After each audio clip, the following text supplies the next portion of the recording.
Right now you're watching a joint with Potter Payper.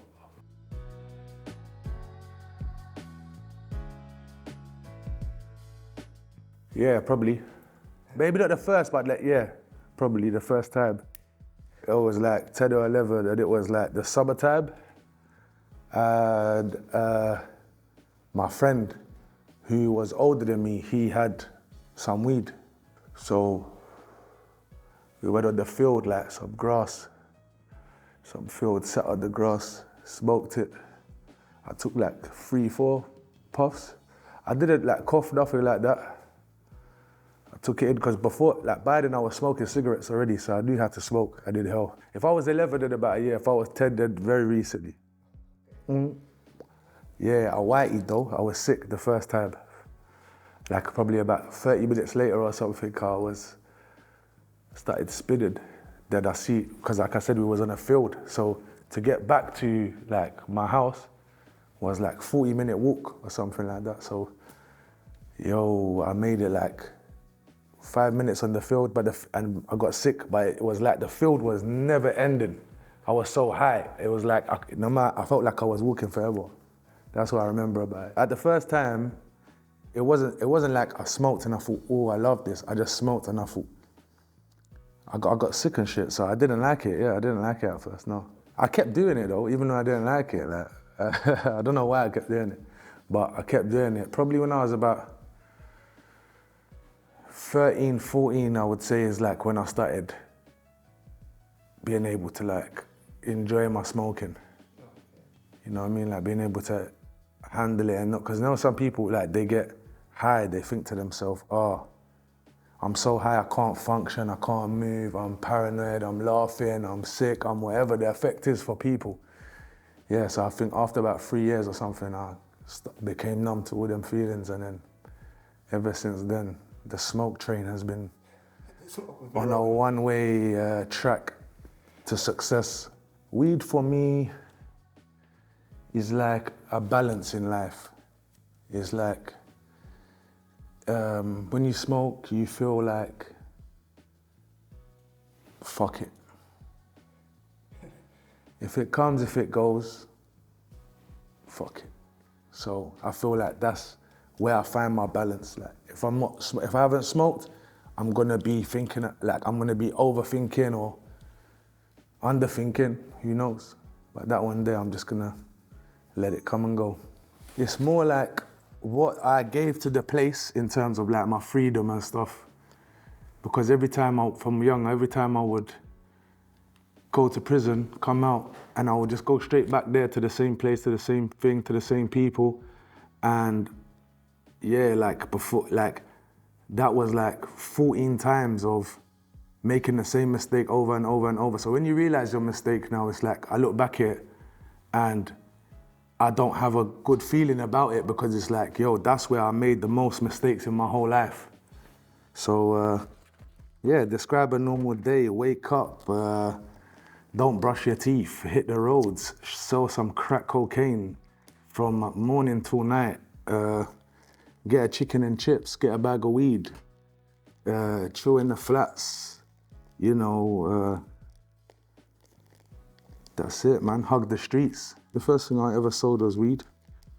So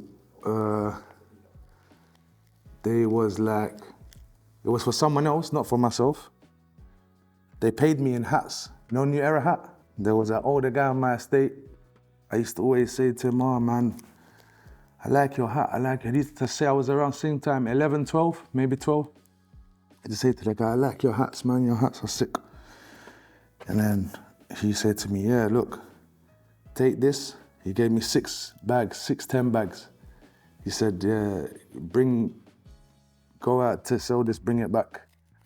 Then I stayed there by the train station for 2 days or something, God knows, until I sold all of this weed. At that time, it seemed like all of this weed. Now it's like my personal smoke, you know what I'm saying? But like, yeah, then I went to the guy and gave him his money, and he took the hat off his head and put it on my head and gave me more and told me go. And that's how it started. Yo, can I get a chip of cigarette from someone, please? Sorry. Yeah. Like that's like my first where I started ever like like spitting lyrics. Yeah, started rapping. Yeah. Eminem was like a big inspiration for me. Criminal. You know about the song Criminal? Yeah. What, you want me to rap it? He says, every time I write a rhyme, these people think it's a crime to tell them what's on my mind. I guess I'm a criminal, I ain't even got a sign, I'm a criminal. Yeah. Criminal. Yeah, like my nan used to know that I smoked weed because I used to think I was gonna be, you know now when you smell weed, like people that don't smoke weed, if you smoke weed if someone even just lights a spliff, yeah, you can just smell it straight away and it will stink out the whole room straight away. But when I was young, I didn't understand that. I used to think I was slick, so I would just be there smoking in my bedroom out the window thinking that she couldn't smell it. So she would always come and say, yo, stop smoking that stuff in my house. But she would never catch me, they'd never see me. You know what I'm saying? I was too quick. Yeah, God rest her soul anyway. When I was a lot younger and like I was maybe like getting like a 1/4 ounce, you know what I'm saying, or something like that, and I was like trying to make it at the lowest level, bro, you know what I'm saying, from the mud.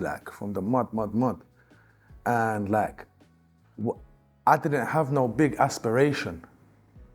Like, what was my dream? Like, it wasn't to be a kingpin, I was just dreaming of 1 ounce. That's as far my eye could see, you know what I'm saying? So that goes to say, like, if that's how far my eye could see, that's how small my mind was. And that's like a reference and a reflection of looking back at like, yo, wow. I always smoke weed if I go to jail, like, to be honest. Maybe if I go to jail, I always smoke weed everywhere in my life. So, like, even if you put me in a jungle, like Amazon, I'm gonna fucking find the natural hemp. I'm gonna smoke it, brother, you know what I mean? I'll fucking smoke anything I could have got at that stage, you know what I mean? But like, more time, if someone has some hash, I'll bite, but not because I don't want the smell, because like, I don't care. Like, me personally, I don't care about the smell. Some people, they might consider that, but I'm already in prison, like, what's the worst that's gonna happen, you know what I mean? Yeah, they're gonna come and try to search for it, they're gonna try to find it. If they find it, they'll take it away and they'll put you in trouble. And even if you're just smoking, they're gonna come and they're gonna test your piss. If it's in your piss, then you're gonna be in trouble. They'll add days to your sentence and whatever, but it's just like, how much of a smoker are you? Like, that's what it comes down to. Me, if I could get it, I would smoke. There's obviously like classic strains, you know what I'm saying? That's always gonna be like nostalgic. If you come across it, it will take you back to a time. Like, that's what even weed does to me as well. It's like music to me. It takes me back to a time or a place where I first smoked it, or I had a good experience smoking it, or whatever. But classics aside, right now I'm heavy into like a brand. It's called like Sticky Icky. Yeah, it's called Sticky Icky. I should have got some, man. I should have brung some for you guys, man, to try, but maybe next time, man. Yeah, it's all different. Like, if you're listening to my earlier stuff, like the majority of that is written in a cell. Traded Day 1, my first mixtape. Traded Day 2, and Traded Day 3. They was all written in a cell. That's what they all have in common. And then anything else, Thanks for Waiting, that was like a studio situation, but the thing around is we made it in around, the majority of it in like a week or 10 days. We rented a residential studio and just invited loads of rappers. There's even a documentary on YouTube about it. But yeah, cool. And recently I've been making my album, my first ever album, and that's been a lot of hours just in the studio, going through beats, making beats with producers.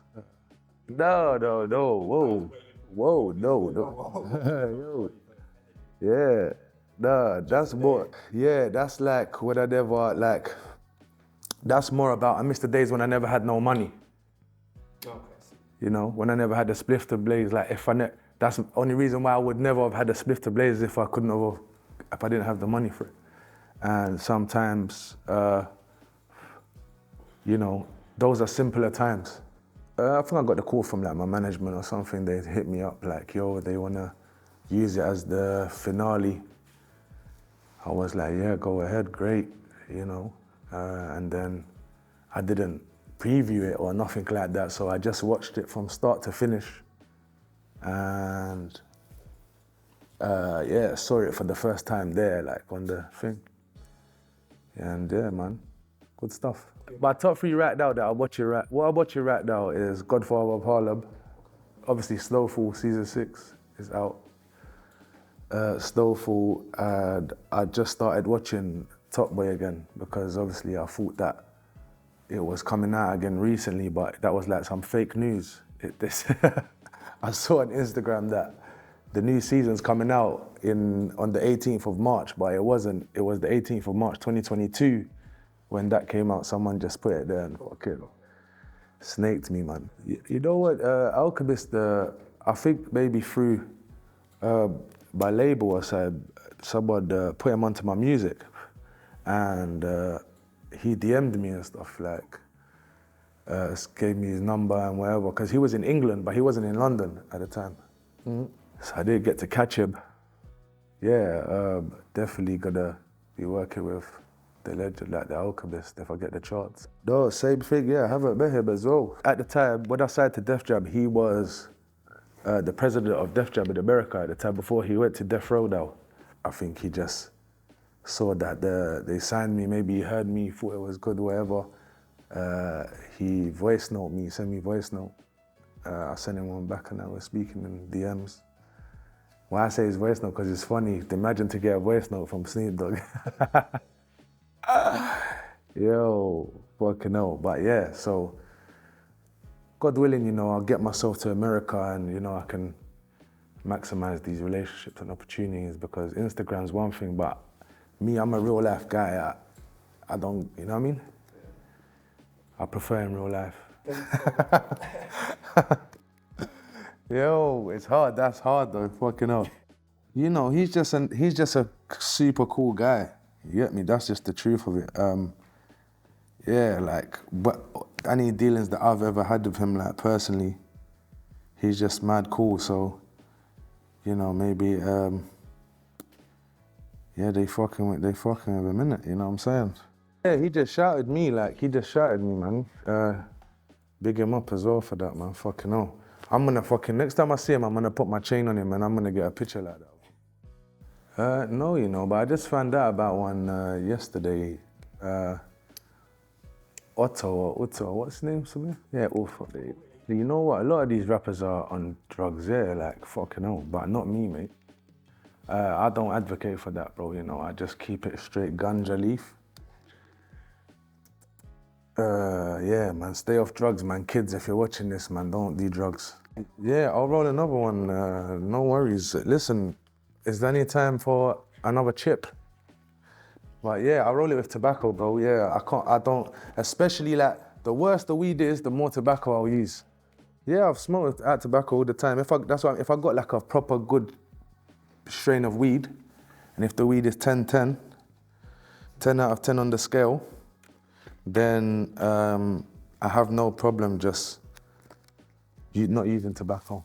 Yeah, no, it just depends on the quality of the weed and the mood I'm in, you know what I'm saying, or the place that I'm at. To me, smoking is so second nature and normal. It's like, I'm almost offended if you're offended, you know what I mean? And then my whole life, I always had to look out for police and like dodge the police, so like, it's not like I'm just gonna be standing there while they're walking towards me. You know what I mean? Like, yo, I gotta go. You know, recently I just done a studio session in Amsterdam with a producer called Avenue, and I was with like 2 of my friends and my manager and my boy over there as well. And everyone was smoking so much throughout the day and smoking so much in the session. By the end of it, our day was all beat, but me, I was alright. I still made a song. So yeah, never, I can't be out smoked, not then, not now. Yeah, like features, all I can tell you about it is like, I've got them. Like I've got them and I'm still doing them and I'm always making music. If I get a chance to make music with someone who I like or someone that, I'm working with, then I'm gonna take the opportunity and see what happens on the day. Because sometimes you can just meet someone once, make one song. Sometimes it might be a hit, but other times it might not be. You might meet 2 times, 3 times, 4 times. On the 5th time, it might be the time when you make or the song that you like the best. But yeah, you asked me how do I roll it, I back roll it. Do you know about back rolling? Back strap? You put the Rizzler the other way around, you put the pay. Okay. Hollandish, yeah? Yeah, trust me, I'm doing that, Hollandish. Yeah, like when I was younger, like I grew up smoking things like that, like bongs and buckets and drainaways. But like now, I just keep it straight spliff, you know what I mean? Because if you start smoking bongs and that, you're gonna get too high. No. You know why I don't like edibles? Because it's like you can't control it, like you can't turn it off. It's like either it doesn't affect you, or it's gonna grab your whole soul. It's gonna grab your whole soul, broski. So I would just rather say, no thanks, you know what I'm saying? But I have many times, you know what I'm saying? I have many times, but in recent years, I've learned to like just be like, that's not my thing. You know what I'm saying? Like, that is one of my favorites, yeah, broski. Yeah, I like to watch it. I like watching I like the format that you can just smoke and drink and talk. And that. At first, it started as they were saying they're giving the flowers to the rappers that, you know, wherever. But now, obviously, it's like both cultures have they do young and old now, you know what I'm saying? Yeah, I would say, yeah. They done Bobby Schmurder, they done other people they should put, before B, they should definitely put Gigs on there. Gigs is over there, Gigs might even be doing it anyway, who knows? That even might be in the pipeline. But yeah, fucking Gigs, I would say, yeah. He was on the stage at Glastonbury, isn't it? And then he, just said the names of all of the rappers that, made UK rap possible. And it just, he said my name. Just so happened I was in jail. It wasn't like, you know what I mean? He didn't say free me. He didn't say free me, bruh. But yeah, fucking, what's it called? Obviously, that was inspiring for me either way to get my pen out and start writing.